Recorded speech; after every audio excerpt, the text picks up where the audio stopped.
Le jeudi 26 octobre 1972, le chef de bataillon Mathieu Kérékou, à la tête d'un groupe d'officiers, prenait le pouvoir en renversant le régime du Conseil présidentiel.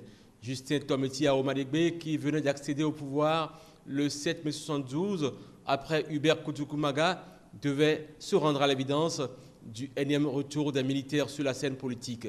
Ce fut la fin du régime civil. Le gouvernement militaire révolutionnaire, désormais aux commandes du Dahomey, a mis sur pied 2 commissions chargées de lui proposer dans les meilleurs délais un programme politique. Programme avec une teinte économique et socio-culturelle.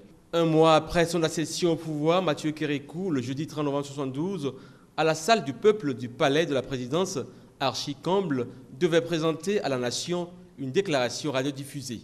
Déclaration en direct sur la radiodiffusion nationale qui prendra le nom de discours programme du 30 novembre 1972. En effet, ce fut un discours dénommé « Discours programme de politique nationale et d'indépendance nationale ». Et comme pour socle de ce discours programme, comptons d'abord sur nos propres forces, sur nos propres ressources, sur l'initiative créatrice des larges masses populaires. Un discours qui entend réorganiser toute la structure économique, culturelle et sociale du Dahomey. Le maître mot, c'était la libération de la domination étrangère, l'éradication de la corruption, de la concussion et du népotisme. Mathieu Kérékou entendait affermir l'autorité de l'État, développer des relations extérieures basées sur le respect de la souveraineté nationale, l'égalité et l'avantage réciproque.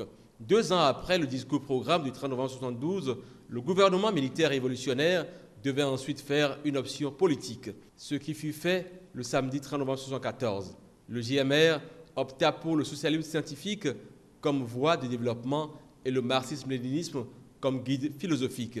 Ainsi, pour Mathieu Kérékou, la société où il fera bon vivre pour chaque Dahoméen et pour chaque Dahoméenne sera une société socialiste.